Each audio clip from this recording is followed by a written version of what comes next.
Ted. This is the what happens when you have live broadcasting. Hello. Hey, Lariel, can you hear us now? I can hear you now, yes. Ah, that's good. That's good. There was something wrong with the telephone there. It seemed to be pressing a lot of numbers.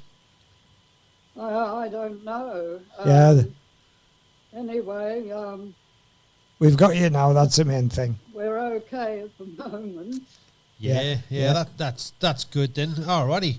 So we'll get into this because it's difficult to hear this, but let's see. You were on the Young Doctors many years ago, were you? Oh, it's way back in the midst of time now. Yeah. Yes, we were, Don and I left Adelaide and were working in Sydney with a decent agent, because back then Adelaide was, hopeless as far as earning a decent living was concerned. Yeah, of course. So this would have been, back in the end of the 70s. Yeah. It started off in the mid 70s to the early 80s, and I think you are quite a big part. We had a good agent in Sydney, and everything was going very well. And he sent me off to audition, so that was fine. Yeah. But I forget the two that I really were sort of teamed up with in those episodes, but I believe they're both gone now, which is a shame. Yeah, right. Yeah. Because you played the highly efficient secretary, Prudence Lambton. Yes, I played Prudence Lambton with a B. Yeah. Yeah.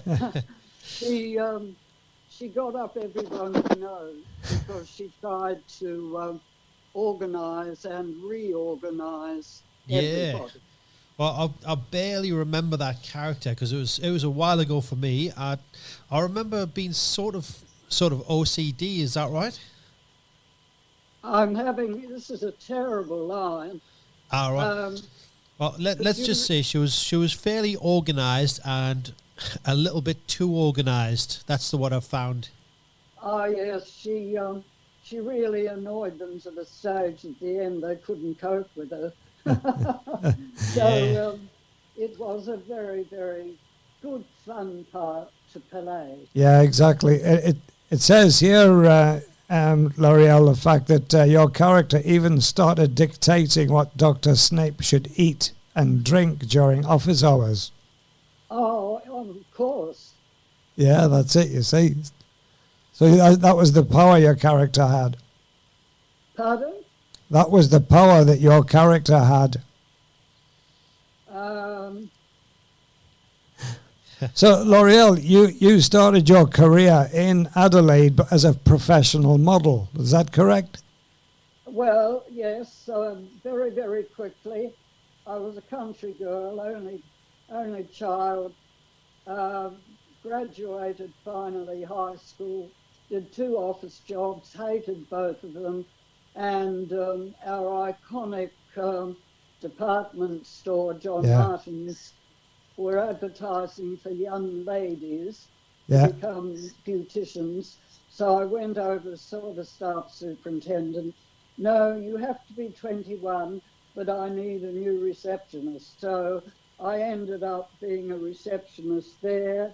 John Martin's had a very, very big fashion parade after I'd been there for a few months. Yeah. And they came down and said, how would you like to go on a mannequin parade? Yes, thank you. This is boring. And when the parade was over, they came and said to me, right, you're the store model. Yeah. So from then on, for the next year, I ran backwards and forwards to Colin Valentine's studio. He was one of Adelaide's top photographers. So I did that for about a year. I had a big portfolio by then. Yeah, of course. Colin gave me a copy of everything he took. So I advertised everything from fashion to new household appliances. Ranley trays, upright vacuum cleaners, you name it. Yeah. So after a year, I thought, I'm going to jump off the cliff and have a go at freelance modelling, which I did, and fortunately, it turned out to be highly successful. Yeah, of course, And of course. Pretty good. Because So, it was that led you to your TV career, which almost was accidental, wasn't it? I'm sorry, I am having trouble. I'm saying, L'Oreal, that modelling career in the large department store, that started off your acting career. That's right. Well, I mean, those few words, how would you like to go in a mannequin frame, actually changed my whole life. And Yeah, wow. so I married later and had a daughter and a son, and had to cut back on my work. Yeah. So one day, this is now 1959, and one day I was working in Harris Scarps, which is another big department store, or was here, in their front window advertising something for them. And a guy called Fred Maxion had just got Channel 7 off the ground in Yeah, Melbourne, of course. and had come to Adelaide to get Channel 7 off the ground here, drove past, saw me in the window, rang the store, who is she, and rang me and said, I would like you to audition for television. Yeah. So here I am, 30, with 2 kids, and I thought, oh God, the photographer had said to me for ages, we must teach you to act so that when television comes, you'll be ready. So anyway, I went out, terribly nervous like everyone else. We had never seen a television camera, knew absolutely nothing. So Fred came down and said, right, I want you to do this commercial as an audition. It was underarm deodorant, I think, if you can believe that. But, Very good. So I did that, and I thought, right, I'm out of here, because the foyer was full of young little dolly girls, all hoping for their big career. Yeah. And so I started to walk out, and Fred came down from the director's box and said, I want you to go in and stand up and do that again. So I did the commercial thing again, and I thought, right, I'm out of here, that's it. And then he came down and said, I'd like to introduce you to Angela, and I want you to take Angela in, and I want you to introduce her as if it's a woman's program. And so my heart was going like a sledgehammer, as you can realise. I bet. Yeah. So I said to her, I quickly muttered to her on the way in, what do you do, Angela? She said, I'm a librarian. So when we got on camera, I think it was somewhere in an untrained instinct, I thought, right, I better say hello and do all that. So I think I said, good afternoon, ladies, and welcome to the show, and I'd like you to meet Angela. Angela is a librarian, and then instinct, I think, must have been, I threw the interview over to her, and I said, Angela, would you like to tell us what being a librarian involves? So we finished that, and I thought, okay, that's it, I'm going home. And Fred came down and said, how would you like your own program? Well, very good. That's excellent. And you were there for 5 years, and the rest is history. Well, pretty much, because that spun off into, on the national panel of Beauty and the Beast, it spun off to playing the fall guy to Buster Fidesz, the well-known Sydney comic who came over. And Hector Crawford had just made his first courtroom drama, and they came over and interviewed all the new kids on the block. And 2 weeks after that, can you believe those days, I had a knock on the door with the postman with a telegram. Are you available to come to Melbourne to play the accused and consider your verdict? So off I went to do that. And then shortly after that, there came another telegram, are you available to do 3 episodes in Homicide? So over I went. And so that little show spun off into all of those things that gave me a new career. Yeah, of course. Yeah, exactly. And a rather lucrative career as well, because you did the theatre and you did TV and the modelling Yes. credits as well. That's awesome. 1959 that was when television first came on here. Yeah. So I really went to air with the new kids on the first day we had television here. But then Colin, 1962 came, and Adelaide had its first big festival of arts.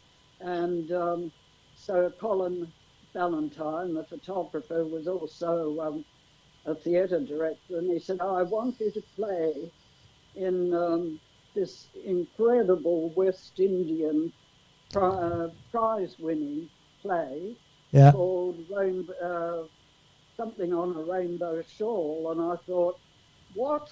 I've got to be a West Indian. I'm blonde and blue-eyed. That'll be interesting. So miles of Max Factor and black hair, which my hairdresser on television was not happy about. But so when we finished Noon on the Rainbow Shore, I never knew what it was about. But anyway, after that, I had a lot of telephone calls because I thought if I get the critics rubbish me in here, because everyone else were professionals, then I'll never step foot on stage again. But anyway, that didn't happen. And I went to an actor, an English actor who'd come over and settled in Adelaide, John Edmonds, and somebody said, oh, he's very good, he's running acting classes. So I went to John, took, I think I had 2 classes with him, and then he threw me on stage playing Calpurnia and Julius Caesar. Just like that. Just like that, eh? How quick. So that he became my mentor. Yeah. And he taught me all the technical stuff that I needed to learn and to know for stage. So that went off in another direction as well. So over the years, in between doing this and that on television, I did a lot of directing, and which I enjoyed probably more than acting. Actually. All right, okay. But you know, picked up a few awards on the way, best play or best actress or whatever. So quite frankly, I consider my life was just so lucky. Yeah. I always seem to be in the right place at the right time. Yeah, exactly. I think what you have in those, you know, back in the late 50s, early 60s, I mean, you mentioned the word telegram. It was all about your reputation. It was all about making sure the fact that you did the right thing and it was word of mouth, wasn't it? All about my what? It was a lot of word of mouth back then. I'm got a lot of interference on this line back here, so I'm sorry about this. That's all right. It's back in those days when there was the telegrams, before we had all the internet and stuff and a lot of phone calls, a lot of the times it was the word of mouth that actually got you the jobs. Well, yes, exactly. And, well, we can thank Hector Crawford in Melbourne, really, who started writing the courtroom dramas and the police dramas, and it was coming from Melbourne, not Sydney.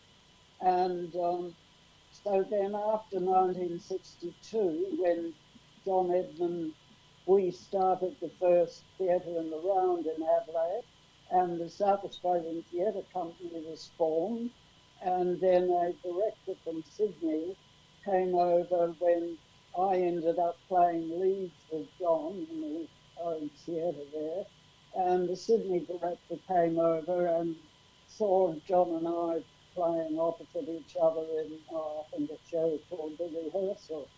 And he came up to me and said, listen, you're a member of the South Australian Theatre Company now, aren't you? And I said, yes. And he said, well, we want you to, I would like you to tour Australia. We're going to tour all the capital cities in an Australian play based on true history called The Night of the Ding Dong. And a very funny play, part of Australian true history, when the poor little colony of Adelaide were told that a Russian gunship was in our waters.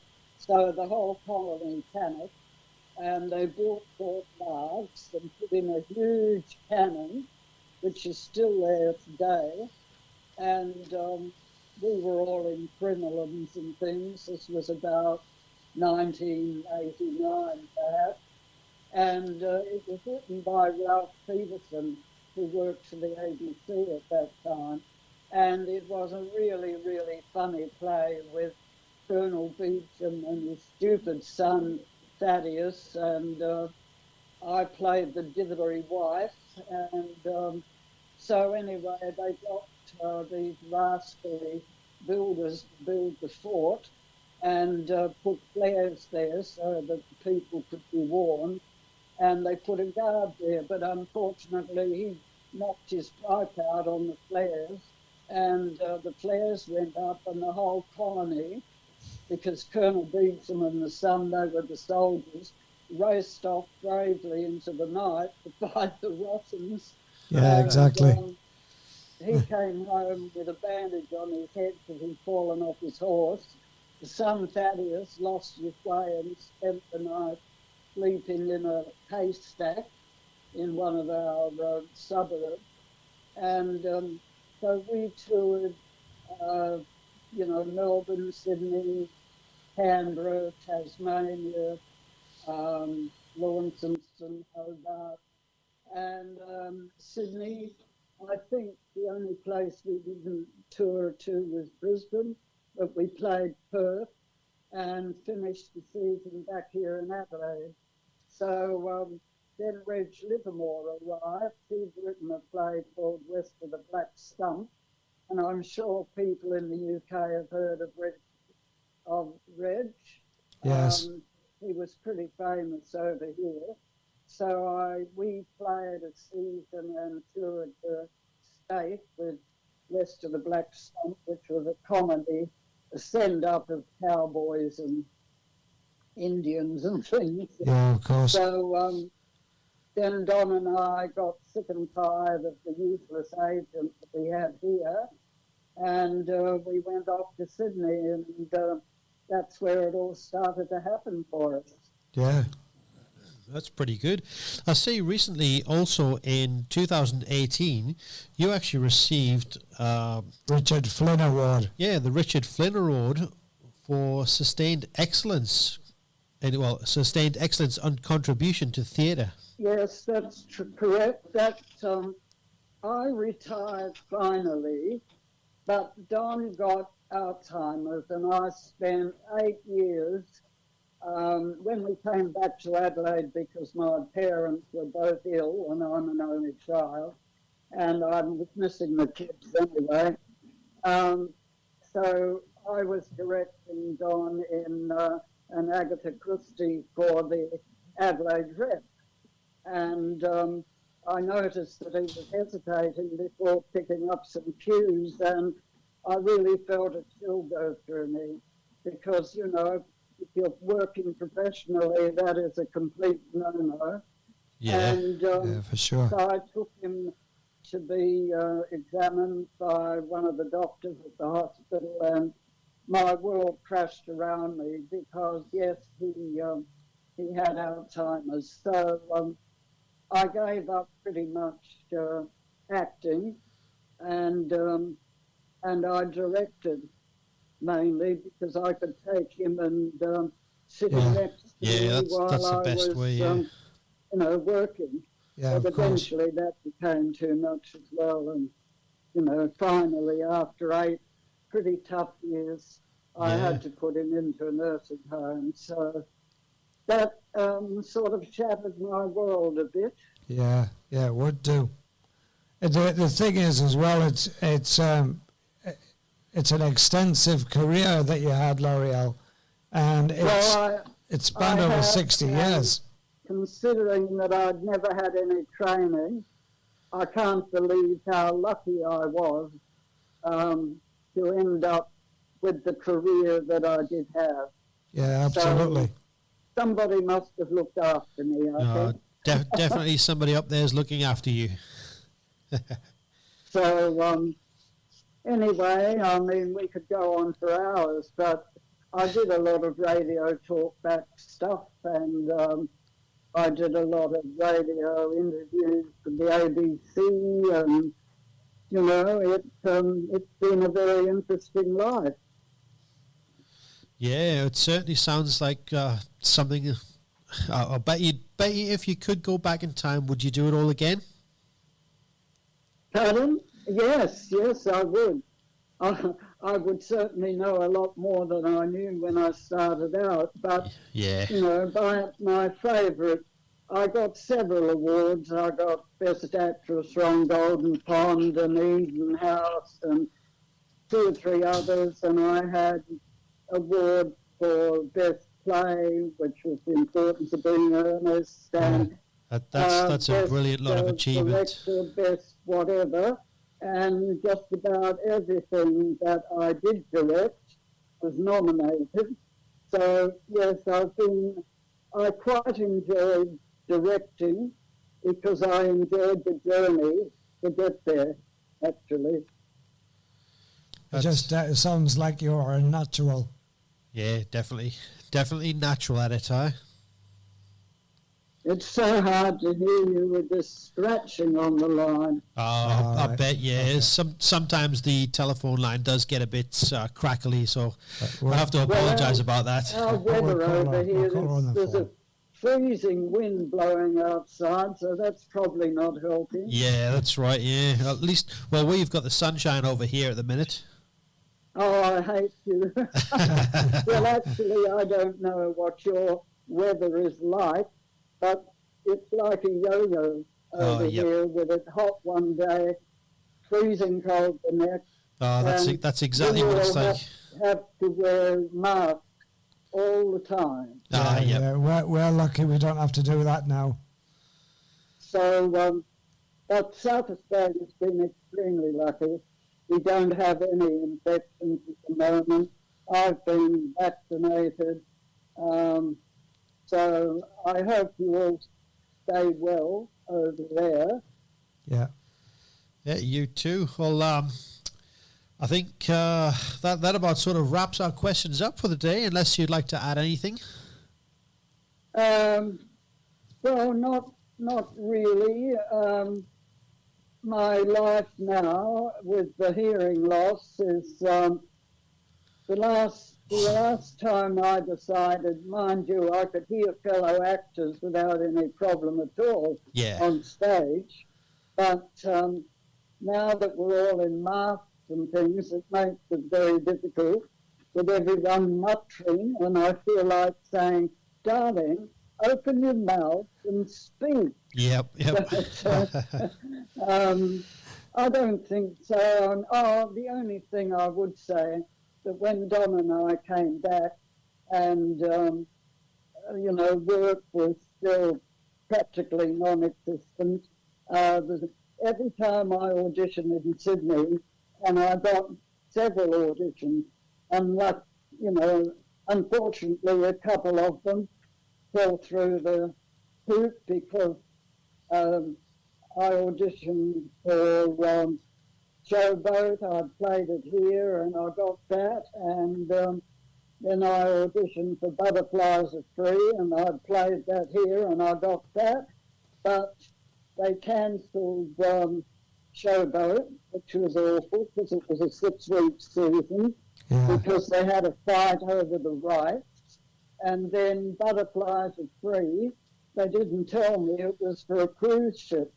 So I said to our agent, there's no way I'm going on a cruise without Don, and there was nothing in Butterflies Are Free for him. So there was a few disappointments along the way, but the so-called film industry here, all of the leads were always cast in Sydney, and Adelaide actors were offered the crumbs, till eventually we got sick and tired of it when we were asked to audition, and the four of us that were the main professional actresses in Adelaide, we ganged up a bit, and we went and said, look, do I look anything like the character you're looking for? Because if not, let's not waste our time. Yeah. Because we knew extremely well by then that all the leads had been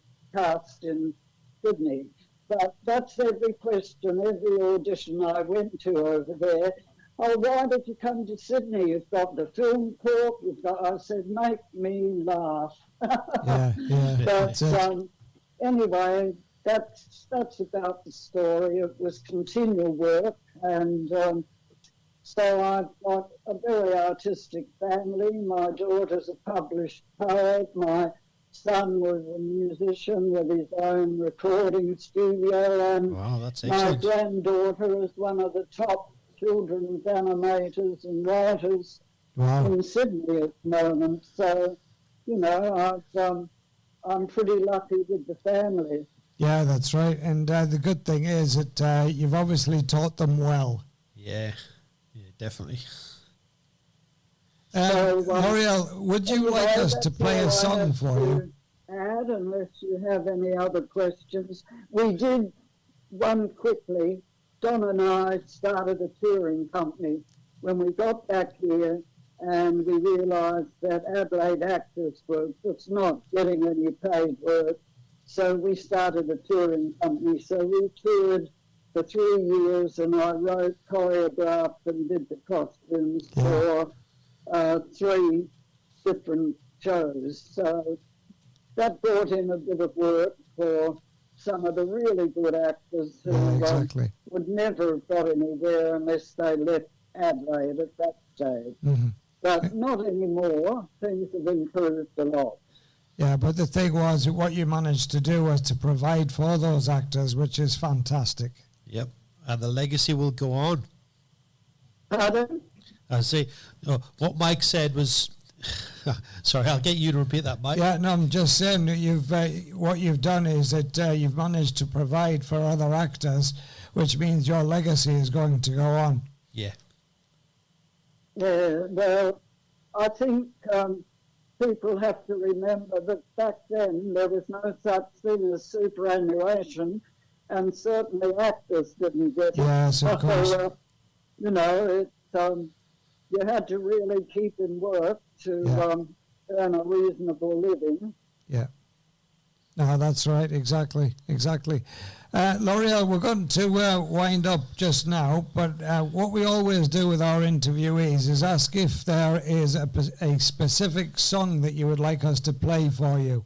I just can't hear you, darling. I can hear you, but I've got crackling going on in the right. line. Well, what we've done is, normally with our interviews, we actually ask our interviewee if they would like us to play a song for them. Oh, right. That would be lovely, and thank you. I'm sorry it's been rather difficult, but we are having problems somewhere on the line. Yeah. That's okay. It's probably me. But which song would you like us to play for you? One of my favourite songs. Yes. I love the Beatles' Yesterday. Right, you were going to say that one. We have got that one. So what we're going to do is we're going to line that up and we're going to play it just for you.